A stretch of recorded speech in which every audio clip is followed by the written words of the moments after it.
एक ऐसी जगह जहां बंद गाड़ी पहाड़ से नीचे जाने की बजाय ऊपर चढ़ने लगती है। कल हम बात कर रहे हैं लद्दाख के मैग्नेटिक हिल की। समुद्र तल से 11,000 फीट की ऊंचाई पर स्थित यह जगह हर यात्री को हैरान कर देती है।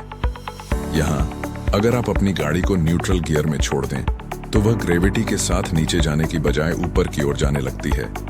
कुछ लोग इसे एक अदृश्य मैग्नेटिक शक्ति मानते हैं, जबकि साइंस इसे एक ऑप्टिकल इल्यूजन कहता है।